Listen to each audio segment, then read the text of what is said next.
नमस्कार, नादीप्स किचन मध्ये आपले खूप खूप स्वागत। सध्या उन्हाळ्याचे दिवस सुरू आहे आणि आंब्याचा सीझन सुद्धा सुरू आहे। त्याचसोबत आता अक्षय तृतीया पण येत आहे, त्यामुळे आज आपण आमरसाची रेसिपी बघणार आहोत। तसं तर आमरस प्रत्येक घराघरामध्ये बनवला जातो, अगदी सोपा आहे करायला।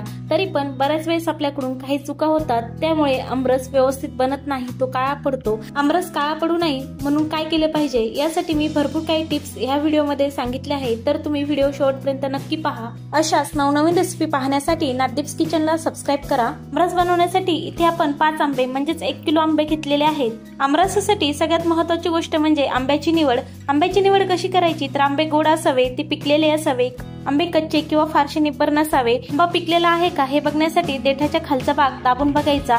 आमरस करायच्या आधी आंबे पाण्यामध्ये अर्धा किंवा 1 तास भिजत ठेवायचे आणि त्यानंतरच आपण आमरस करायला घ्यायचा। आमरस बनवण्यासाठी आपण इथे आंबा माचून घेणार आहोत। त्यासाठी देठाच्या भागावर असा अंगठा ठेवून 2 हातांनी अलगद असा आंबा माचायचा आहे, कोईपर्यंत त्याचा गर सैल झाला पाहिजे। आंबा माचताना तो हलक्या हातानेच माचायचा, नाहीतर आंबा फुटून त्याचा रस उडतो। आंबा माचून घेतल्यामुळे रस करायला सोपं जातं। याच पद्धतीने आपण सगळे आंबे माचून घेणार आहोत। इथे आपण सगळे आंबे आता सैल करून घेतले आहेत। लगेच आपण रस करायला घेऊया। रस बनवताना तिसरी महत्त्वाची स्टेप म्हणजे आपल्याला रस हा लाकडी भांड्यामध्ये किंवा मातीच्या भांड्यामध्ये किंवा काचेच्या भांड्यामध्ये बनवायचा।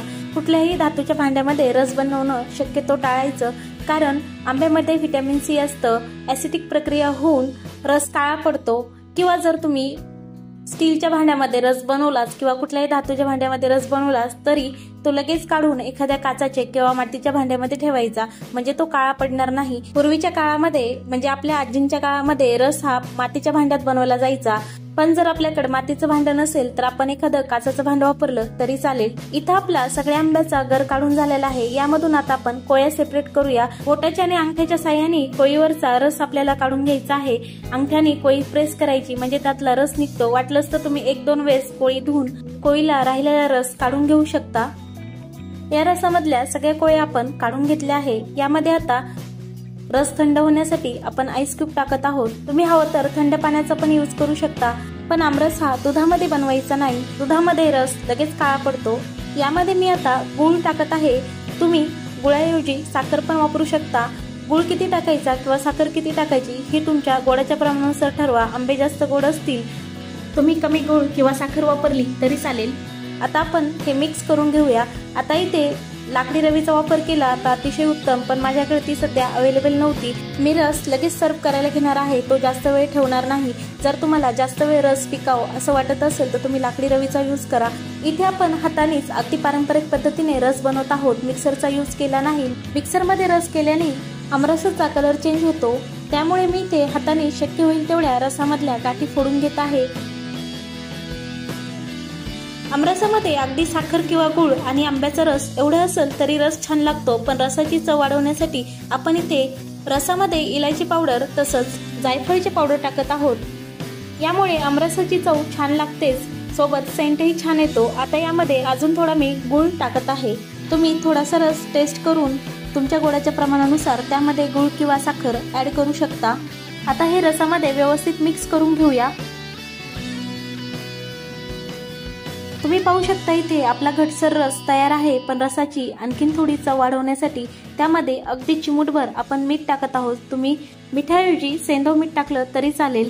आता मीठ आपण यामध्ये व्यवस्थित मिक्स करून घेऊया आणि रस काळा पडू नये म्हणून सगळ्यात महत्त्वाची आणि शेवटची टिप्स म्हणजे रसामध्ये आपण ज्या कोया आधी काढून घेतल्या होत्या त्यातील 1 किंवा 2 कोया ह्या रसामध्ये टाकायच्या। मी इथे 2 कोया टाकल्या आहेत आणि त्या रसामध्ये अशाच बुडवून ठेवायच्या। आपण जोपर्यंत हा सगळा रस संपवत नाही तोपर्यंत ह्या कोया तशाच रसामध्ये बुडवून ठेवायच्या, त्यामुळे रस काळा पडणार नाही आणि तो फ्रेश राहील। अशा पद्धतीने हा रस 7 ते 8 घंटे चांगल्या पद्धतीने टिकतो। जर तुम्ही फ्रीजमध्ये ठेवला तर 2 ते 3 दिवस छानपैकी रस तसाच राहतो। त्यामुळे त्यामध्ये आंब्याची कोई नक्की टाकायची। जर 1 किलो आंबे असतील तर त्यामध्ये 2 कोया टाकल्या तरी चालेल। अशा प्रकारे घटसर असा आपला आमरस तयार आहे। आपण हा रस लगेच सर्व करायला घेऊया। मस्तपैकी घटसर असा आपला आमरस तयार आहे। तुम्ही पाहू शकता इथे आमरस बनवताना सांगितलेल्या सगळ्या टिप्स फॉलो करा, म्हणजे आपल्याला परफेक्ट असा आमरस मिळेल आणि तोही एकदम टेस्टी। सो तुम्हीही सगळ्या टिप्स फॉलो करत आमरस नक्की करून बघा. तो परफेक्ट बनेल. आमरस कसा झाला हे मला कमेंट्स करून नक्की सांगा.